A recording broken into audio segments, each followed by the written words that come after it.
have two questions that come in from Jamie. The first one being about what about cases where some authors of the Cochrane Review are authors of included studies and helped determine the inclusion criteria before the rules came into place.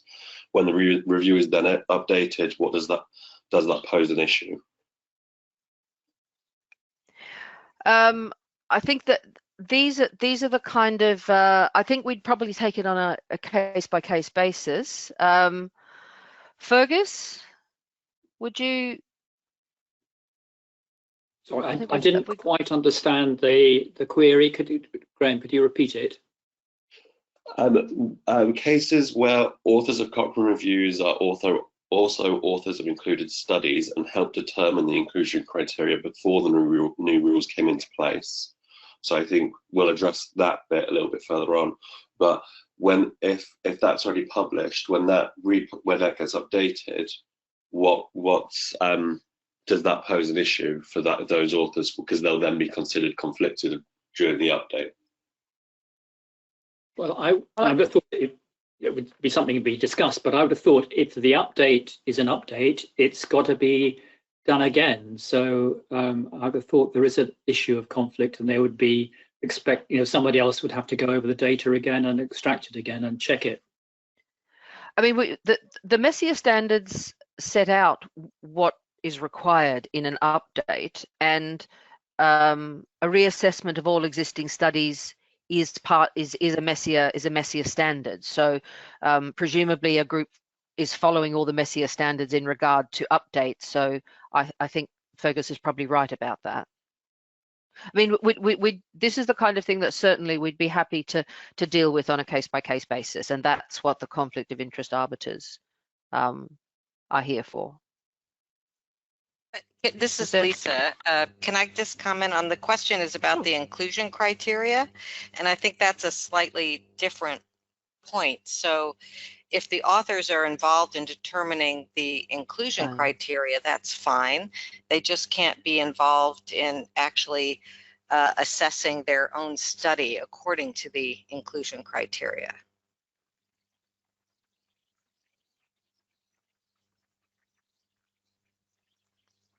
Okay. Was there a second question from Jamie?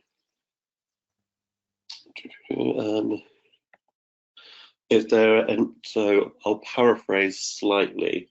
A senior author on a previous version that would then be considered when it came to update. So they couldn't be a senior version on the updated version of the review.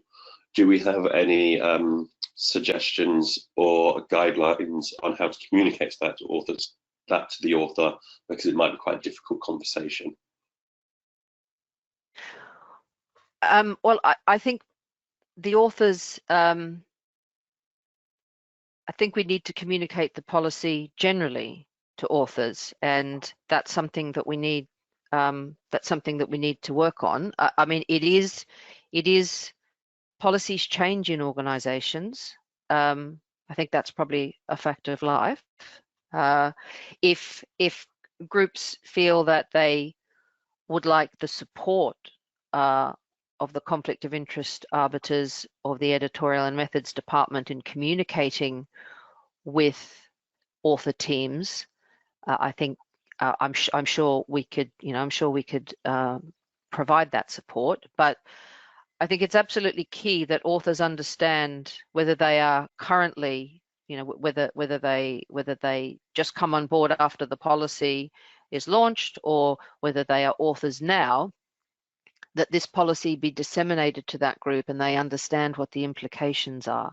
So actually that's a piece of communication which really should happen at a higher level than simply than just at just review groups talking to individual author teams. That obviously that will still have to happen. Bruce, can I just add something? This is Carla speaking. I think it's a good idea if we start thinking of a database of template that support this information with examples, because this situation is actually, it can be quite challenging to groups and to us also. But I mean, we're going to have to be learn with the process, and it might well be that we'll put together a number of examples during the implementation that we can then facilitate these discussions. Great, thank you. We got any other questions, Graham? What is meant by specific interest in the outcome of a review, and is this spelled out clearly in the policy? Surely most funders, authors have a specific interest in the outcome of the review. So I think just a bit more clarification about what we mean around that phrasing. So it's a financial interest, I think. Was that well, what the question is about? Maybe more towards the not-for-profit organisations that have a specific interest in the funding of the review, I think, is potentially what this is about. I'm not entirely sure I understand. So is it about not-for-profits, or is it so whoever asked the question, is it about not-for-profit organizations, or is it about a commercial organization? So that was Hillary.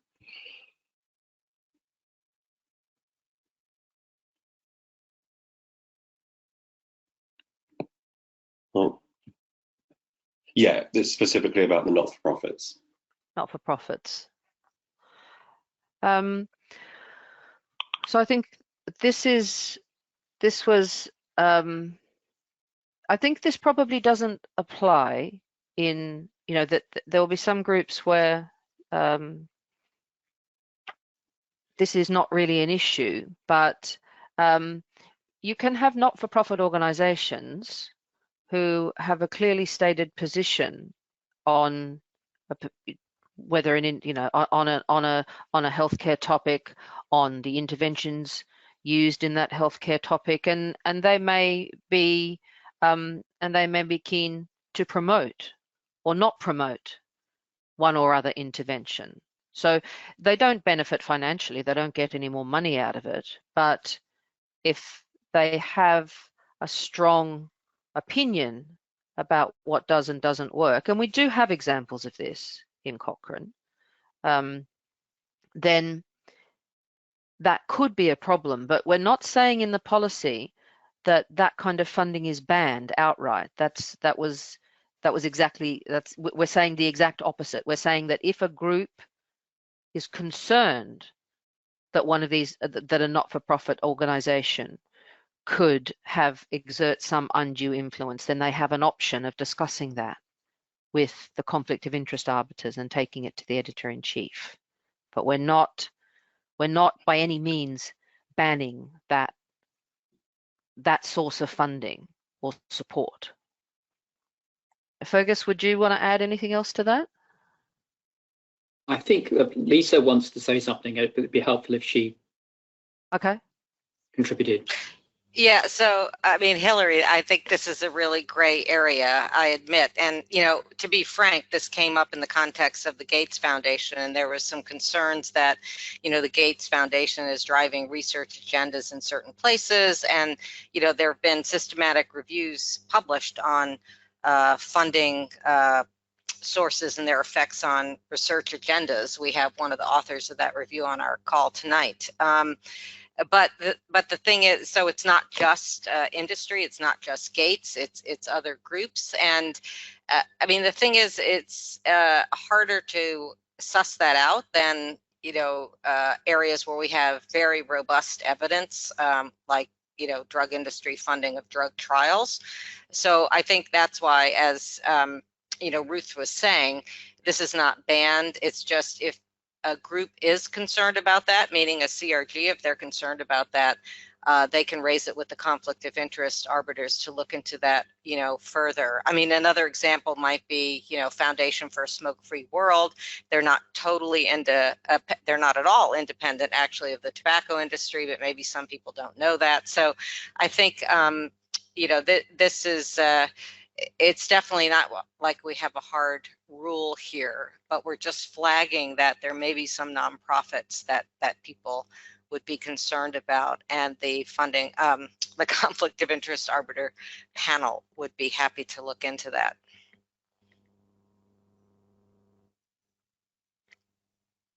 So have we got anything else, Graham? Any more questions? Claire asked a very interesting question about creating a quick guide / checklists for CRGs that we could send to authors along with the full policy, because she's concerned they won't be interested in reading the full 12-page document. I think I can answer that we can certainly build that into what the resources we're creating on the portal. We're also looking to have a lot of resources there to become sort of the place they can go to have all their questions answered. Hopefully that'll be covered off by a lot of the documentation that's there, but we can certainly look at creating that sort of quick start guide. And Claire, we do have in the policy, there is a section which is author's responsibilities. So we could I think we could probably just pull that out and turn it into and modify it perhaps slightly, or turn it into a checklist quite easily. So I think that that's something that we'd be really happy to do. Anna, you've got a really interesting question about workflow, so I might just unmute you because it's quite a long one, so you can ask it yourself if that's all right. Yes, thank you.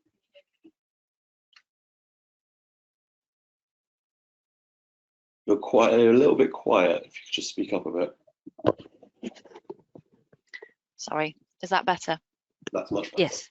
Okay, great. Thank you. Thanks, Graham. Yeah, I had a couple of questions just about editorial process, really. So I'm really glad to see that the revised policy clearly outlines the time frame that we're interested in, and also that it's going to be an ongoing process to make sure we have all updated relevant conflicts declared. The current workflow in Archie indicates that we need to request conflicts of interest forms upon submission of the first draft. Is there going to be any revised guidance about when we should be circulating the forms, and when we should be revising the statement in the review itself? So the guidance now would be, since the policy quite clearly states that we need authors need to give that they need to make their declarations at the earliest possible point in the process, which would be at title registration stage.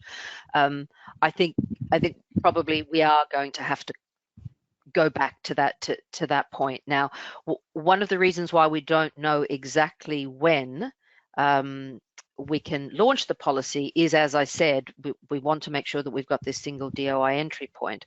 And as many of you will know, we are currently looking at selecting a provider for a new editorial management system.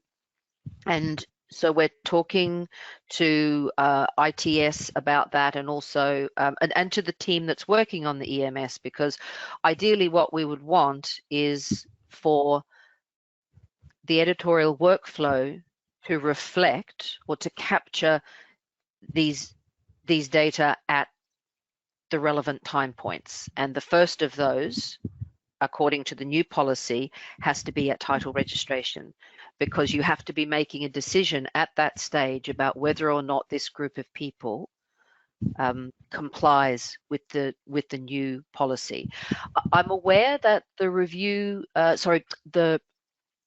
review proposal form does which actually is a Word document, and it's kind of outside of Archie as far as I understand it, but it does ask authors about their conflicts of interest and require them to read the policy and say that they comply with the policy, and explain what the consequences of not complying with the policy are. But I'm not sure that it actually asks them to provide detailed conflicts of interest, and I think that probably is that will now be required at an earlier stage. Okay, thank you. Yeah, we do ask for conflicts of interest statements at title proposal stage, okay, and also when the protocol is submitted, and again when the review is submitted. Yep. So yeah, thank you. So no, well then that's then I think you've probably got it covered. Did you have another question or another part to your question, or was that it? Yes, just a couple more, sorry. So I was just wondering if there was going to be, with the new editorial management system, if there was going to be a way to automate the information from the conflicts of interest forms to populate the review without having, at the moment, we rely on human, manually Yes. copying and pasting. Yes. Now we've had that very discussion earlier on this week with our colleagues who are leading on the EMS project. It isn't quite as straightforward as I had hoped it would be. It turns out that actually, among other journals, we have a consultant working with us with extensive experience of these EMS systems in the publishing industry, and it turns out that actually the work is manual, and generally often journals do it. So they take information from those declarations and turn it into a statement. We really, if there's any way of auto-generating a statement, we'd like to be able to do it, and that's certainly what we're working towards at this stage, because at this stage I can't promise that, and I'm not sure how that will work out. And it, to some extent, it depends on the vendor that we go with, and optimization can be done on that platform, etc. But we know that that's something that people would find helpful. We also know that there are discrepancies between what the information people provide in their declaration of interest form and then what they write in that free text section in the Cochrane review. So if it's at all possible, we really would like to be able to kind of create consistency in that area, and that's certainly what we're working towards.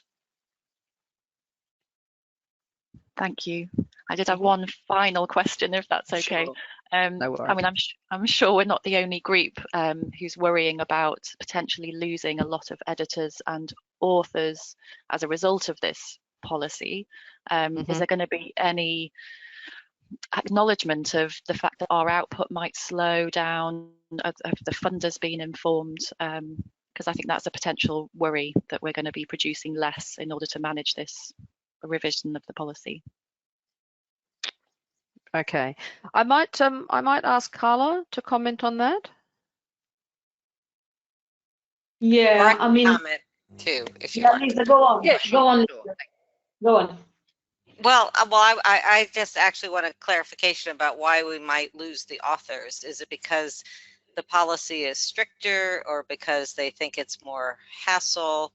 I think there's a number of reasons we could lose authors, but we have to be clear about what we think are the main reasons. And I think the points Ruth was making about not having a single DOI entry form that's linked to the review, and that lack of auto generation of a statement is a huge issue. That could certainly discourage authors, and some journals have that same problem and other journals don't. So that's kind of one issue. But if it's about the being stricter policy, yeah, I guess I'd like to know if that's what you think is the problem. Thank you. I suppose one of the main implications I'm worried about is that we won't meet potentially we won't meet the 2/3 requirement. So then we'll need to go and seek other authors, at which point the original senior authors may not want to carry on with the review. It might not be possible to complete the review with new authors. Yeah, I think there are several reasons, like you were saying, that we might lose authors. Yeah, well, we've done some calculations on the proportion of reviews that potentially wouldn't meet the 2/3 requirement, and actually a lot of our reviews would. I mean, we can share the details, but I was actually surprised. But a lot of the reviews, if to meet the 50% requirement, they actually wind up meeting the 67% requirement, because unfortunately we have a lot of reviews that don't have a lot of authors, and so we can easily swing them over to the edge of having the new required proportion of reviews. So you know, you never know until it's implemented, but the bite doesn't seem to be as big as I think I expected anyway. Yeah, and I think another thing to take into consideration is that's I mean this model that was proposed. Graham worked quite hard on this, and it really actually impacts the minority of reviews. But even if this is the case, I think Anna, we don't have all the answers right now. I don't think at the moment we are planning to go to the funders and say of making any statement, but if need be, we will consider that. So I think we're taking this step by step, and we have a lag of time, because if we're saying that, you know, is every title is starting from that point on, we still have some time to discuss and make sure that we agree. It's not that everything that will have to be sorted out by July 2020. That's when we start. So we really keen that today we provide the support to the groups. We're really keen that we make it technologically easier to comply with the policy, and we'll continue to have this discussion and try to work with the groups in other areas. Thanks, Carla. I'm just aware that we've got 10 minutes left. We've got a couple of people with their hands up.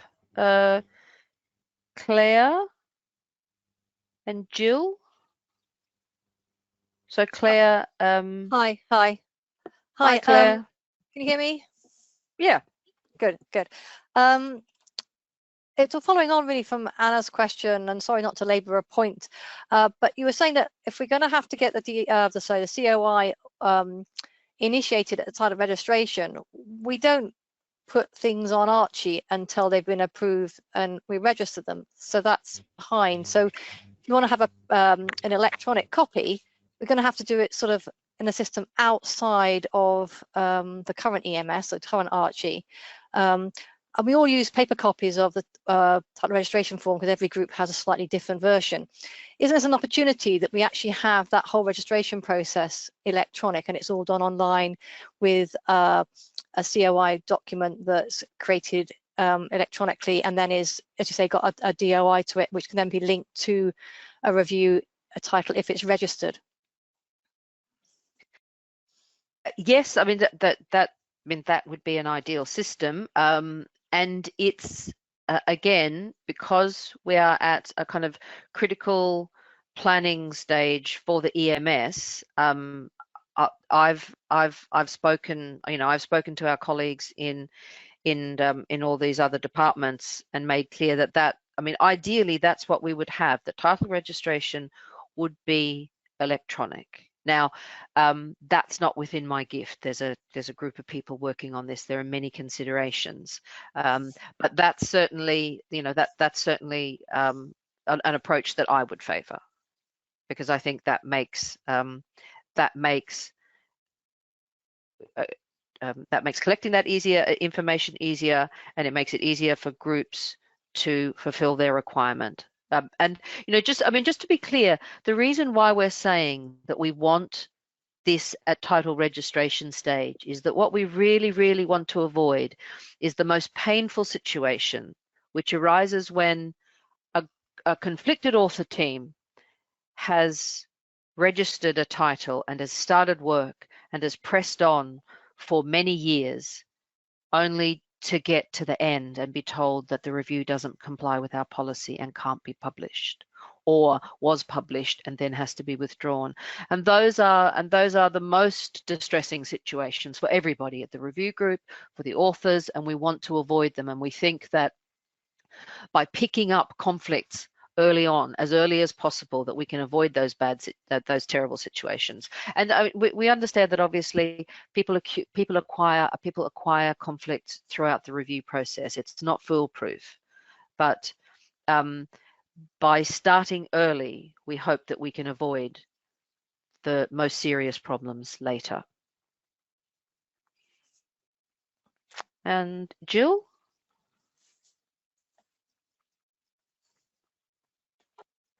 Thank you. So in fact, it was just picking up on that point about timing, because so for us, we revisit once a review's been submitted. As you know, it can take years sometimes to bring a review to fruition, to a publishable stage. So we revisit those conflicts of interest forms quite regularly.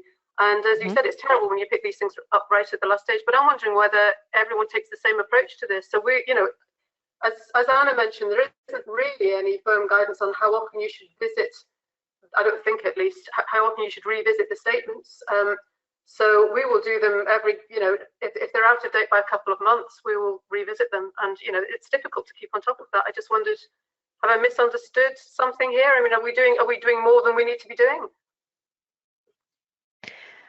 No, I don't think you're doing more than you need to be doing. I mean, by that kind of regular checking, you stand the best chance of picking up a problem before it gets to the very late stage. I mean, you know, sometimes even when you pick the problem up, it's gone, it's too late, and you know that's a difficult situation. And I think this goes back to